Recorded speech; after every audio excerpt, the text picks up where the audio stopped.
Hi there.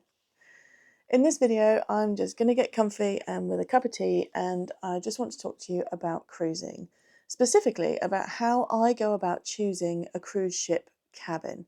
Now, if you're new to cruising, that can be a little bit daunting given that there's so many options available, and where do I start? Because ships these days are getting so big. And so I just wanted to go through my 4-step system as to how I go about choosing a cruise ship cabin, especially on a new ship. So if you're interested in that, then stick around. I'm trying to live in the moment. We gotta live in the moment. When it comes to cruising, especially if you're a first timer, it can be a little bit daunting. There's so much to choose from. Where do I even begin? So what I've done is created my own 4-step system that I like to call CALM. That stands for cash, ability, light, and movement. The first one is cash. Now, that for me means how much money or budget do I have for my holiday? This varies from person to person, and if you've got a completely unlimited budget, then move on to step 2. But if you haven't, then the best thing to do is think about how much money you are prepared to spend on your particular cruise. Inside cabins tend to be cheaper, and suites are usually more expensive. It's not always the case that an inside cabin is cheaper, so make sure you check out those cruise deals and have a look at each of the cabin options because you could be surprised.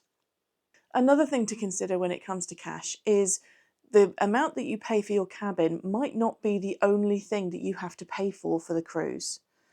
So if you choose a drinks package, for example, or if the cruise line doesn't include gratuities, which is the tip for the crew members, that's an additional charge that will be applied to your cabin at the end of the cruise.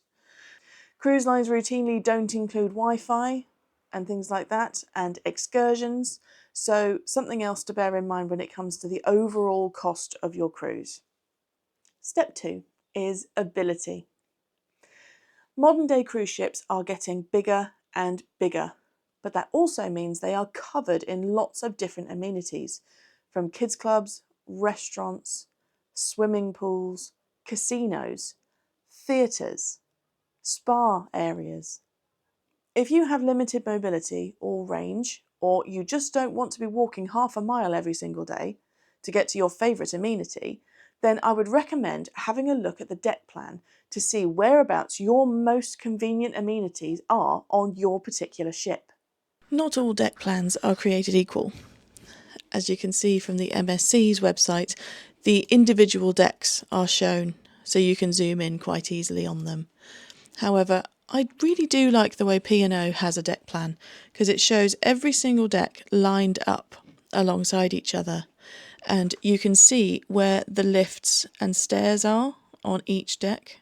So if you have mobility issues, it's really good to line up those lift and stairs shafts because they will be in a straight line, and you can see where everything is in relation to those lifts. It does make it a lot easier when planning where your cabin is going to be in relation to the amenity that is your preferred place to be. The deck plan gives you so much information and is well worth taking a look and seeing where your most convenient amenities are and booking a cabin somewhere close to it if your mobility is limited. So, if you are a foodie, most likely you're going to want to be near the restaurants, which tend to be on a lot of ships towards the middle to the aft of the ship.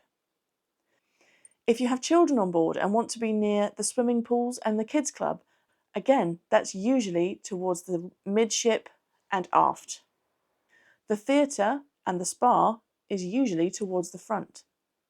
The best thing to do is have a look at your proposed ship's deck plan to see where everything is that's most important to you if mobility is an issue. Otherwise, I would highly recommend being midship close to the lifts because they will get you to most decks with the least amount of drama. Step 3 on my plan for calm is L for light. Now, yes, cruise ships are out on the open ocean and light shouldn't be an issue at all. Some people love a cabin where they can just go to sleep, get changed, have a shower, have a little bit of privacy and a place to put their things. If that's you, an inside cabin is absolutely fine.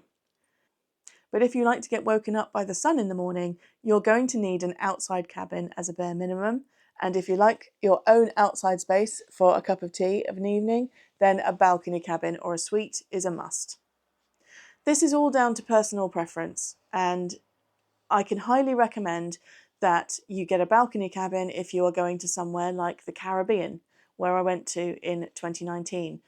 The views out of the cabin were absolutely extraordinary, and to be able to do that and watch the ship go in and out of port in my own private personal space was really, really wonderful. But when I went to Northern Europe in October, where it was a bit grey and miserable, and to ports that are more industrial, there wasn't really much of a point having to pay the extra for a balcony cabin when it was just me and I only had myself to please. So I had an inside cabin and saved a lot of money doing it that way. Inside cabins and cabins with a picture window also tend to be slightly smaller than those with a balcony or a suite. So if you are travelling with multiple people or you need a bit of extra space, I can highly recommend a balcony cabin for that extra space.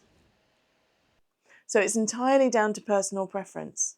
Have a look at the amenities inside a cabin, and I would recommend you have a look at any photographs, if possible, of what the cabins look like on your chosen ship, because it could inform your decision. And last but not least, for my calm method, is M for movement. Ships being out on the open ocean will, of course, move.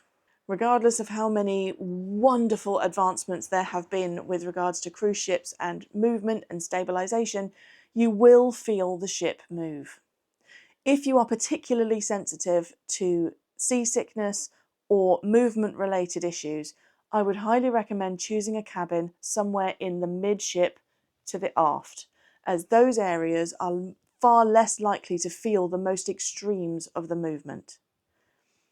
The forward area is the first part of the ship that will pitch when going over a wave, so the forward section always feels the movement at the most extreme. Also, something else to consider is not just whether you're at the front or the back of a cruise ship, it's whether you are low down or high up. Anyone who's ever driven a high-sided vehicle will know that the top will also feel the most extreme of the movement as well. So being lower down towards the midship to the aft will feel the least amount of movement. Unfortunately, the cruise lines know that these are the most convenient, and so this is the section where you get the most expensive cabins, which goes back to step number 1. But if you are susceptible to seasickness, I would highly recommend spending that little bit extra just to get somewhere towards the midship or the aft rather than the forward section of the ship. Once I have considered cash, ability, light, and movement, I have probably found my perfect cabin. So after that, it's just a case of just pick one and enjoy your holiday. If you found this video useful, then please do give it a like and comment down below. Have you ever been on a ship before? Have you got a preferred favourite type of cabin? Is there a particular ship where there's an amazing cabin that not many people know about? Let me know in the comments. That'd be really interesting to find out.